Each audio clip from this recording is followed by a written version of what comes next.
Hello students, welcome to our channel learning notebook. आज इस video में हम इंग्लिश ग्रामर का चैप्टर पार्ट्स ऑफ स्पीच करेंगे। इस चैप्टर का हर एक कंसेप्ट मैं आपको बहुत ही डिटेल में अच्छे से समझाऊंगी, तो स्टूडेंट्स इस वीडियो को एंड तक जरूर देखिए। और अगर आप इंग्लिश ग्रामर का कोई और टॉपिक समझना चाहते हैं तो हमारे लर्निंग नोटबुक चैनल पर जरूर जाएं। वहां हमने इंग्लिश ग्रामर के सारे चैप्टर्स कवर करे हुए हैं। और अगर आप हमसे कोई वीडियो रिक्वेस्ट करना चाहते हैं तो हमारे टेलीग्राम ग्रुप्स और व्हाट्सएप ग्रुप्स को अभी ज्वाइन करें। तो सबसे पहले स्टूडेंट समझते हैं कि पार्ट्स ऑफ स्पीच क्या होता है। देखिए, हम जो भी वर्ड्स बोलते हैं या हम जो भी सेंटेंसेस फ्रेम करते हैं उसमें जो भी वर्ड्स होते हैं वो सभी वर्ड्स को 8 पार्ट्स में डिवाइड कर सकते हैं। उन पार्ट्स को कहते हैं parts of speech. So there are 8 parts of speech. कौन कौन से हैं वो 8 parts? Noun, adjective, pronoun, verb, adverb, preposition, conjunction and interjection. ये है 8 पार्ट्स ऑफ स्पीच। अब हम इन सभी को एक एक करके समझेंगे। So let's first start with noun. A noun is the name of a person, animal, place or thing. तो नाउन क्या होते हैं? नाउन किसी पर्सन का, एनिमल का, प्लेस का या किसी चीज का नाम होते हैं। ठीक है, किसी पर्सन का, किसी एनिमल का, प्लेस का या चीज का नाम, उसे कहते हैं नाउन। और इसलिए नाउन को नेमिंग वर्ड भी कहा जाता है। Noun is also known as naming word. For example, Mrs Khanna brought a dog in her car.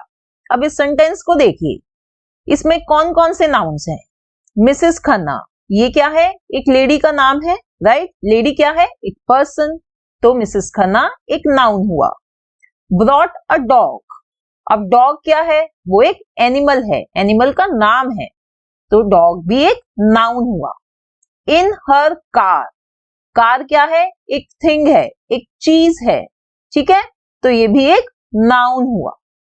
इसी तरह से एक और सेंटेंस देखते हैं। कैली इज गोइंग टू पेरिस। अब कैली क्या है? कैली भी एक किसी गर्ल का नाम है, तो वो एक पर्सन है, तो कैली एक नाउन हुआ।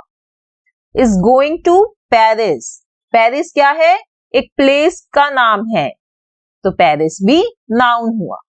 ठीक है स्टूडेंट्स, तो ये है एक नाउन कि नाउन क्या होता है। It is one of the parts of speech.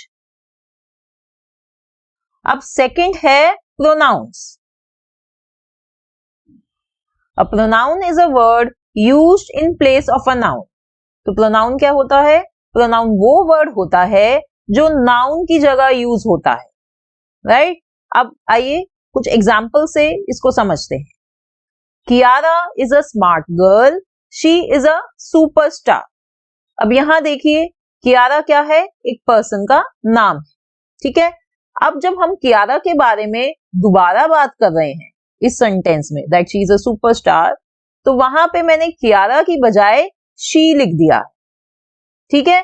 तो कियारा जो नाउन है उसे रिपीट करने की बजाय हमने उसको रिप्लेस कर दिया है एक प्रोनाउन से, शी से। So she is a pronoun.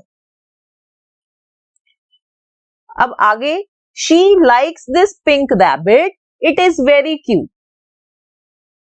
अब इस सेंटेंस में दोबारा हम कियारा की बात कर रहे हैं, but instead of writing Kiara हमने फिर से शी यूज करा है, प्रोनाउन यूज किया है, ठीक है। She likes this pink rabbit. फिर नेक्स्ट सेंटेंस में हमने लिखा है it is very cute. It कौन है इधर? रैबिट। रैबिट के बारे में बात हो रही है दोबारा, पर इंस्टेड ऑफ राइटिंग रैबिट हम यूज करेंगे इट। तो इट भी क्या हुआ? एक प्रोनाउन, क्योंकि हमने उसको नाउन की जगह यूज किया है। अब नेक्स्ट सेंटेंस देखते हैं। They are playing with each other. अब स्टूडेंट्स देखिए, दे किसको रेफर कर रहा है? दे रेफर कर रहा है कियारा और रैबिट को, but instead of writing Kiara and rabbit हम यूज करेंगे प्रोनाउन दे, ठीक है। तो ये सभी प्रोनाउंस हुए इधर शी, इट, दे। अब हम कुछ कॉमन प्रोनाउंस पढ़ते हैं कि कौन से ऐसे प्रोनाउंस हैं जो बहुत कॉमनली यूज होते हैं। I, we, you, they, he, she, it, them, us, him, her, me, ये सभी कॉमनली यूज प्रोनाउंस हैं। ठीक है, अब नेक्स्ट है adjective. An adjective describes a noun. तो एडजेक्टिव क्या होता है? वो नाउन को डिस्क्राइब करता है। It tells us what kind of, how many, what colour etcetera noun is. वो क्या बताता है? एडजेक्टिव बताता है कि कैसा है, जो नाउन है वो कैसा है, कितना है, हाउ मेनी यानी कितना है या किस कलर का है। तो वो नाउन की विशेषता बताता है कि नाउन कैसा है, उसको डिस्क्राइब करता है। कुछ एग्जाम्पल से समझाती हूँ। She has a sweet voice. अब देखिए यहाँ पे किस चीज को डिस्क्राइब करा गया है? वॉइस को, जो उसकी आवाज है वो कैसी है? वो स्वीट है। What kind of voice is this? Sweet voice. Grandmother told us a funny story. कैसी story? What kind of story? Funny story. Funny. तो इन दोनों सेंटेंसेस में स्वीट और फनी क्या हुए? एडजेक्टिव्स हुए। क्यों? क्योंकि वो नाउन को डिस्क्राइब कर रहे हैं। अब स्टूडेंट्स हम नेक्स्ट पार्ट ऑफ स्पीच पे मूव कर रहे हैं, जो है verb. A verb tells an action, state of being और पोजेशन। तो जो वर्ब होती हैं वो ये बताती हैं कि जो सब्जेक्ट है वो क्या कर रहा है। एक्शन यानी उसका एक्शन बताती हैं कि वो क्या कर रहा है। या वर्ब है वो बताती है स्टेट ऑफ बीइंग, सब्जेक्ट की स्टेट ऑफ बीइंग बताती है। या वो ये भी बता सकती हैं कि जो सब्जेक्ट है वो उसके पास क्या है। पोजेशन यानी उसके पास क्या चीज है। ठीक है, for example Antara plays badminton. अब इधर देखिए, इधर कह रहे हैं प्लेस, एक्शन बता रहे हैं। ये जो वर्ड है प्लेस, ये एक वर्ब है क्योंकि इससे हमें एक्शन पता चल रहा है, खेलने का एक्शन हो रहा है।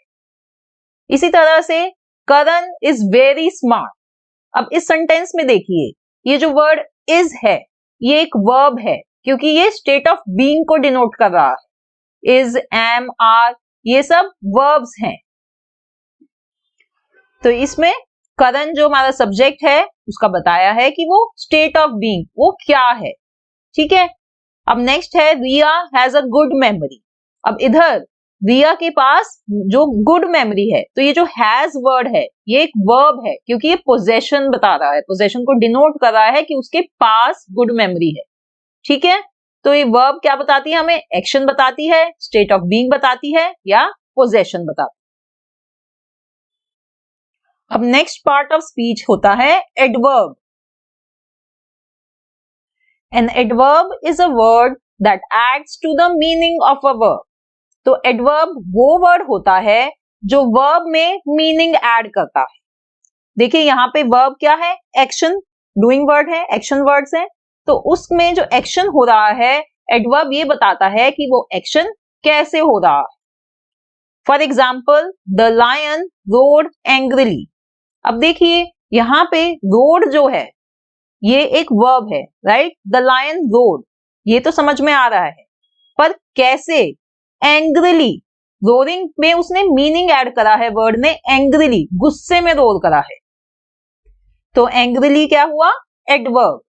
अब स्टूडेंट्स देखिए, एडवर्ब जो ये पूरा वर्ड है इसमें वर्ब से पहले एड लगा हुआ है, इसी से हमें ये याद हो जाता है कि ये वर्ब में मीनिंग ऐड करता है। ठीक है, ऐसे आप आराम से इसका मीनिंग याद रख सकते हैं। Another example, the soldiers fought bravely. अब यहाँ पे जो ये वर्ड फॉट है ये एक वर्ब है कि भाई सोल्जर्स लड़े, पर कैसे लड़े? वो ब्रेवली लड़े, हिम्मत से लड़े। तो ये जो ब्रेवली है इसने फॉट में मीनिंग ऐड किया है, इसलिए जो वर्ड ब्रेवली है वो एक एडवर्ब है। एक और एग्जाम्पल देखते हैं, शी sang स्वीटली। अब यहाँ पे क्या एक्शन हो रहा है? गाने का, पर वो कैसे गाना गाया? स्वीटली। तो स्वीटली जो है वो एक एडवर्ब। ठीक है, अब नेक्स्ट है preposition. Preposition is a word which shows relation between noun or pronoun and some other words in a sentence. तो preposition क्या होता है? Preposition वो word होता है जो relation दिखाता है किसके बीच में? noun या pronoun और बाकी जो words हैं sentence में उनके बीच में relation दिखाता है. For example, we are at the mall. तो इस सेंटेंस में ये जो at है ये रिलेशन दिखा रहा है तो ये बना प्रेपोजिशन. ये बता रहा है कि हम मॉल में हैं. Next, I will complete this lesson by evening. मैं लेसन कंप्लीट कर दूंगा. कब तक? इवनिंग तक. तो ये जो बाय है ये प्रेपोजिशन है. इसी तरह से get into the car quickly.